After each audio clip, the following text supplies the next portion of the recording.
Areena. This week we visit the grass fields and the gravel pitches of Finland to hear how minority sports survive and even thrive. Because this is in our blood, this kind of sports.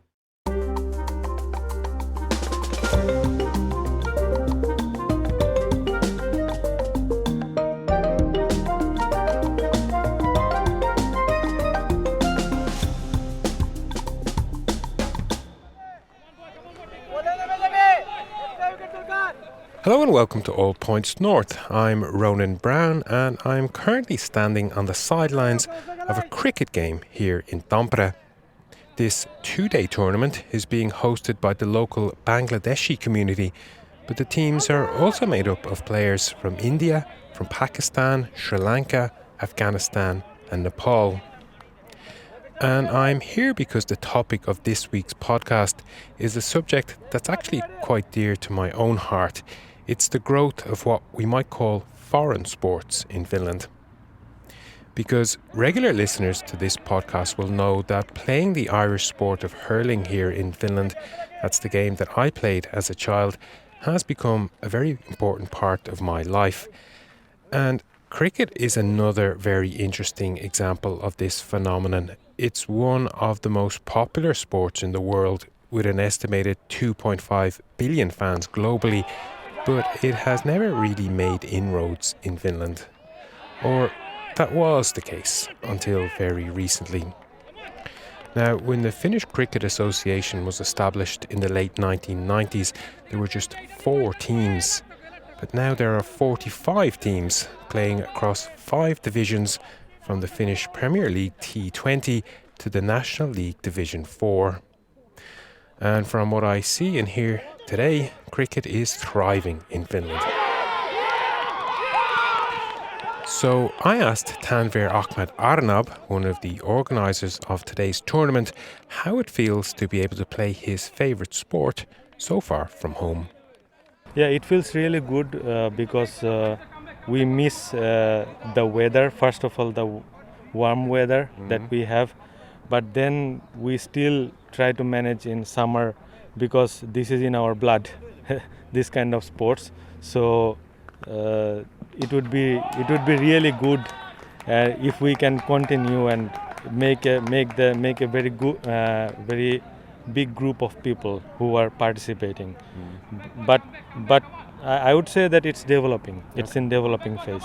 What would you say has been quite challenging about growing the game in Finland? Because I see, for example, now you're playing on a gravel surface instead of, you obviously would be grass. So what kind of challenges do you face when you're trying to develop the game? Yeah, the main challenge is winter, because we can play only few months when there is summer. And in winter we sometimes play in the indoor. But in Finland there is always has the priority for getting field for football or like futsal. So it's a bit difficult to get the places in winter. But there is another, in summertime we don't have like grass field. There is only like gravel field, and we put some mat, and that's how we need to play, because we have quite many interests, but there is lack of resources. And I think there is not so much investment from the government as well. But I think as it is growing quite a lot, I think maybe in future for like they might need to think to make some more investment for maybe cricket as well. Okay, is that what you'd like to see? Of course, because like when now for foreigners, like second and third generation is growing, so at least for them, like for foreigners or South Asians, so for them also, like who are kids now growing up, so they need to have those kind of structure, so they can follow those sports, because this is like our main sports from our country. So without the some investment or it would be a bit difficult to continue and grow more. Now, this idea of how difficult it can be to develop a so-called minority sport in Finland was something I heard from everyone I spoke to while I was working on this episode. And it's actually something that I have some first-hand experience of too. A big challenge is that the season, and especially the season for field sports, can be very short, and the places to play are limited, with priority often given to the more mainstream games. So the future of cricket in Finland was on the minds of many people I spoke to at the tournament, because cricket in Finland tends to be played by people who have moved here from abroad rather than a sport that Finnish people have adopted, such as maybe football. Here is Nasipar Rahman, chairman of Tampere Bengal Sporting, which organised this tournament, on how the club aims to get Finns playing cricket too. First of all, I must say we must introduce it to the kids, young generations, new people. I know ice hockey is the most popular game in Finland. I love also. I go with my kids to watch ice hockey and those matches. I dream sometimes that cricket will be one of the popular game list among Finns, and when Finnish people ask us with a lot of attraction and they want to really know. I know that Finnish people are good listener also, and we have the courage to expand it in a level that it should be integrated in the society, because we want to establish this thing inside the society in a very positive way. So let's play together, and definitely at the very beginning there were challenges, but if you see our crowd, when many people knock us from local community, when this tournament is coming in next year, we get this kind of questions from local Finns in our web pages and emails and those places. So I feel that interest is increasing, but still there are a lot of way to go. I was going to say that cricket would be it's not like pesäpallo, but Finns could get interested in it. Exactly, you are on the same point. We have been on the same point. These type of fields are allocated for pesäpallo games. Yeah. And we always share these kind of fields and facilities with pesäpallo. Right. And when we try to explain Finns, we start with pesäpallo. Okay. Not with the it's cricket. A good place to start. Yes, because we want to convince them from the part they understand first, and they're familiar with, and they're so we do the pesäpallo in the same way. This sticks in this. Then even we tried. I have seen that there were a couple of Finns. They come and hand with our bat. Oh, it's a different thing. So they're getting interested. So we want to. I think that's some kind of achievement we got interest. Initially we thought that maybe we'll get a lot of complaint from local crowd. Oh, what kind of game is this one? But no, we have found this is very welcoming from the local community, and they have been supporting us in all the way, we must say.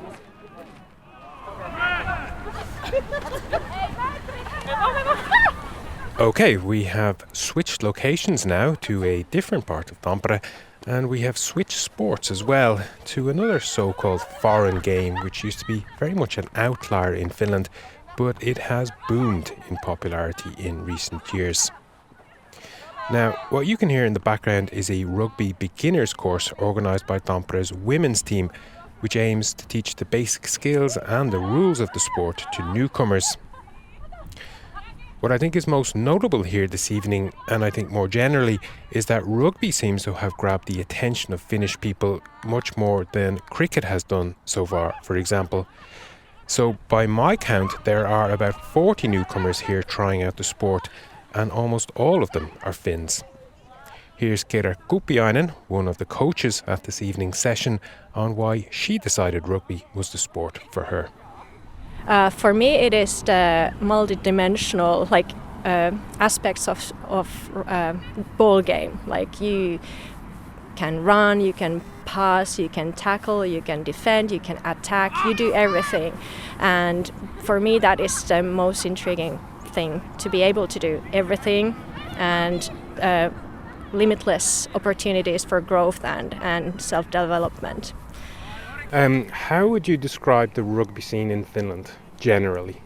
For women, maybe especially so. It is growing sports, mainly played in university cities and in a few other smaller cities or towns, and especially women's rugby has been growing a lot recently. We're still really small. We know each other's faces very well, but it's doing well now at the moment. We have active 15s national team and 7s national team as well, and they're doing good as well. Is there any specific reason, anything about Finnish people, Finnish culture that you think that attracts them to this sport? Oh, that is a good question. It is actually quite the opposite, I would say. Finns are very this is a stereotypical thing, but we like to keep our distance. So sometimes I wonder, where to find these people who actually want to be touched, to have some contact in the game. But I think something that would describe Finnish rugby and Finns would be sisu. It's a minority sport, but sometimes that brings people together. We want to work for this purpose. Everybody involved is usually very active. They want to push this rugby message to everyone and kind of bring this sisu energy. Okay. Last question. How would you like to see the game develop in Finland and the women's game develop in Finland? I'd like to have some consistency in the player numbers and to have some success on the international matches as well. But most importantly, some more teams maybe, and bigger player reserves and more people getting to know with rugby, not maybe playing, but also coming to watch our games and participating in other ways in the social events, for example. Do you see that happening? Yeah, constantly. It's growing, definitely. And it certainly is growing. So, as an example, the Finnish Rugby Federation issued fewer than 200 competitive playing licenses about 20 years ago in 2006. And that's across the men's and the women's game, just 200 players. But last year, that number swelled to over 600, with many more people playing non-competitive versions of the sport, such as touch rugby. And looking deeper into last year's numbers, there were more than 200 women registered to play competitively in 2024, representing 9 clubs competing across 2 divisions of Finnish women's rugby. Now, Anna Soilova first encountered the game when she was a student in Edinburgh, and she has gone on to have a very successful playing career, including captaining the Finnish women's national team. Here she explains how the sport has become such a huge part of her life. I think it's, of course it's big motivation when you find out that you're kind of good at it. So of course that makes you want to do it more. And I like the community because it's a small sport also in Finland, but also in Scotland I love the club, always beers after the games and dinner and stuff like that. So, and I felt that it was kind of same thing in Finland also because it's a small sport. And after games we went to have a pints and stuff like that. And it's you need speed and strength and all of those also, so it's very different stuff that you need to do it, so it's also very cool. What about the social aspect? How much does that bring into your life? A lot. My wife came from rugby, so we met. And I know another, many other couples that are from rugby, so a lot from that also, but a lot of friends, all my social life almost is from rugby, because it takes a lot of time also from my life. I play from national teams and also, I don't know, it's fun when you have one small big thing with small group of people, combines you all, and of course around the world when you go and say that you're coming to watch rugby, people are like, okay, do you still play and stuff like that. So it's also nice when you're abroad. It kind of brings people together a lot. Absolutely. How would you describe the rugby scene in Finland then? How is it? It came from a low place. Is it growing? Do you see that? Is it developing? Why are people interested? I think it has developed a lot, at least the quality of it. When I started, I feel like it was easier to come to play in our clubs like 15 years ago, because there was some people knew how to play, but a lot of people was just starting. Now it's more difficult to come as a newbie because there are like more and more women, and of course men also, that have played it long time. So of course the levels are different when I started, but also it seems like we have these beginners course, more women are interested to come and play and even try, and they know about. That's the thing, like people know about rugby. When I started, like people didn't know about rugby and what the sport is. I think Olympics has helped for it, and it's nice to see. And that was Anna Soilova. But before the beginners course finished up for the evening, I wanted to hear from some of the newcomers what they thought about the sport. It started like a year ago. Yeah. On spring. We were wondering if there is like a league for rugby here in Tampere. Yeah. Because we were interested in the sport. Yeah, because there is contact in rugby, and also we wanted to try out some team sport. Yeah. So it has both of those. Yeah, we're not really big on team sports, so this is the first for both. And how's it been going? How did you enjoy it? It's been incredible, I think. Yeah. It's a good workout. Yeah, definitely. Sure. And I love all the people here. Everyone's Yeah. so chill and like funny, and I love how social it is. Okay, and last question, are you going to come back next week? Yeah, definitely. Yeah. Yeah. No question. No question. Okay. Okay, so we've heard about two sports that are very popular globally, but have only very recently started to gain traction in Finland. We've heard about the challenges they face to grow or even to survive. But what about the much smaller sports, the more obscure hobbies? What about, for example, Jugger? Yep, Jugger. Jugger. 3, 2, 1, Jugger. Okay, so I'm going to assume that the vast majority of people listening to this podcast have never heard of Jugger, as indeed I hadn't until my colleague Matt told me about it a few weeks ago. Here's Matt. The thing that I'm most interested in too is it seems that it's like there's a beat, like there's a 1.5 second beating drum that kind of calls out the timing for that. And so the main goal of it is to get the dog skull from the one end to the other. It's kind of like a capture the flag. Yeah. But with a little bit more complications involved. For example, if you're hit by any of the weapons, and it's like something, if you get hit by the chain, it's not as much as getting hit by a blade. Okay. And you have to sit out, like take a knee for ever many beats as there are, like 3 or 4 beats. When I've seen it online, it's very quick, and you almost have to watch it in slow motion because things are happening at a very rapid pace. People are slamming each other, they're whacking, throwing the chains all over the place, and it's a little chaotic, but when you see it slow motion, it is almost like a ballet. Yeah, as backstories go, Juggers is hard to beat, so this actually requires a little bit of explaining. The sport first appeared in a 1989 film called The Blood of Heroes, which has become something of a cult classic. The movie is set in a dystopian future where the only real means of advancing in society is to win at a game called Jugger. And the rules of Jugger. So, as Matt explained, the game involves 2 teams of 5 players each, armed with swords and shields and a swinging ball and chain.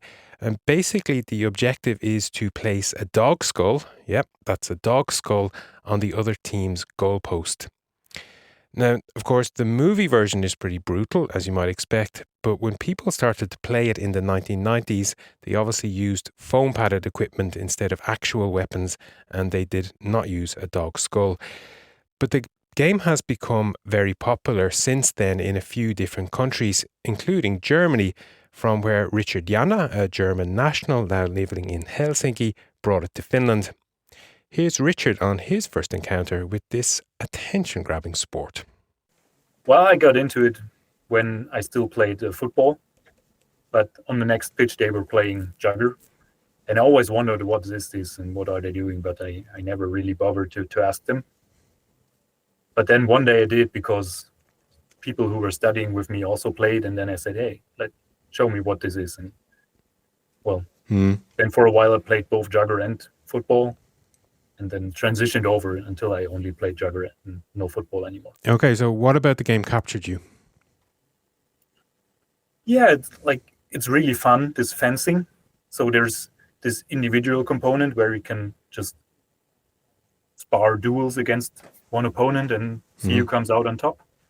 And it's really technical, and there's lots of strategies and techniques you can learn and employ, and depends a lot on the opponent you face.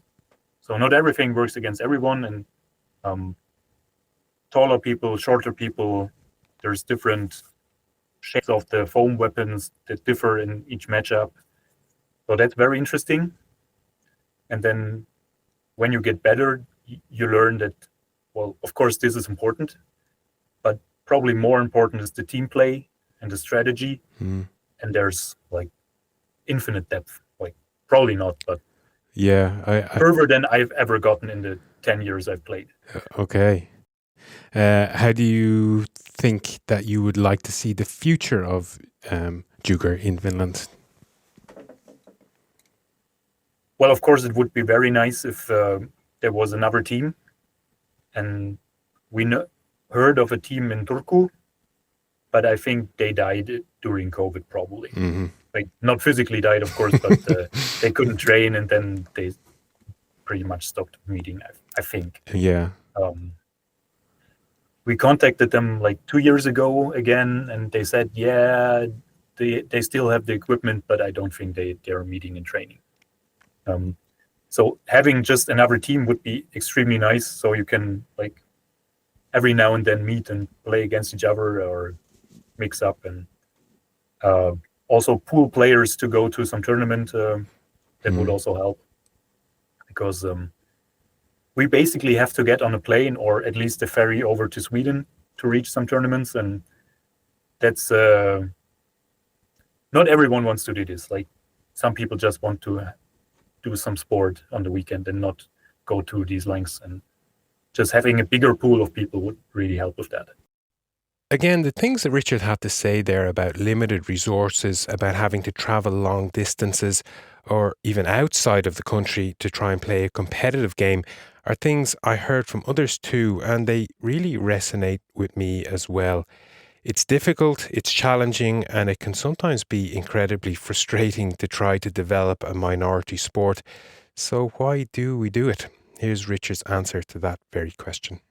I'm guessing that probably at some point we move back to Germany or some other place, but leave Finland.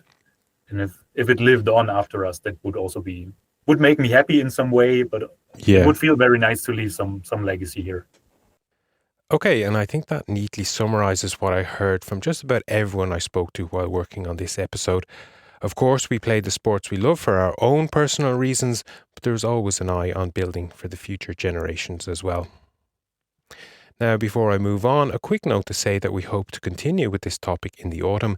So if you have a sport or a hobby or a pastime that you would like to tell the All Points North audience about, here's how to get in touch. You can join the conversation too. We want to hear what's on your mind. Just leave us a voice note or text on WhatsApp. Our number is +358 44 421 0909. And now for a quick roundup of what else has been making the headlines in Finland this week. And we start with the news that the Finnish government is preparing legislation that would criminalise denial of the Holocaust. Under the proposed law change, suggesting that the Holocaust did not happen will become a punishable offence, with the penalty ranging from a fine to 2 years in prison. In transport news, Finland plans to adjust the gauge of its rail tracks to the European standard, according to an announcement by Transport Minister Lulu Ranne this week. The minister said the reasons behind such a move include improving Finland's security of supply and military mobility, as well as cross-border links to Sweden and Norway. And staying with transport, Finnair cancelled 80 flights on Friday due to a 4-hour walkout by members of the Finnish Aviation Union, IAU. The The cancellations affected an estimated 8,000 Finnair customers, and the work stoppage is part of an ongoing dispute between the airline and the union over a new collective agreement covering employees' pay and working conditions. Meanwhile, petrol prices in Finland fell to their lowest level for 4 years this week, with 1 litre of 95E available in the Helsinki metropolitan area for about €1.60. The price of petrol tends to fluctuate in any given week, with Sunday and Monday considered the most cost-effective days to fill up your tank. And Finland's latest ranking in a UNICEF study of child well-being dropped sharply to 17th place, down from 5th in the agency's previous report published in 2020. UNICEF's latest study highlighted a number of significant issues that affect Finland's ranking, including youth suicide rates, childhood obesity, and academic performance. And finally, Finland's Eurovision hopeful Erika Wikman made it through to Saturday's final. Kai, who are representing Sweden, also survived their semi-final earlier this week, meaning Finnish Eurovision fans will have 2 acts to cheer for, as we discussed on last week's episode of All Points North.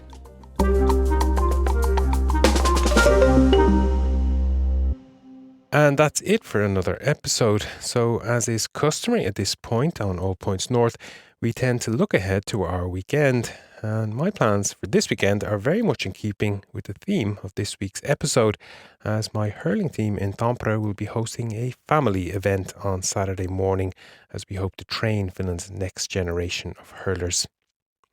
But if you're looking for something to watch, then I do have a recommendation that's also in keeping with the theme of this week's episode, although it actually focuses on Finland's most popular sport.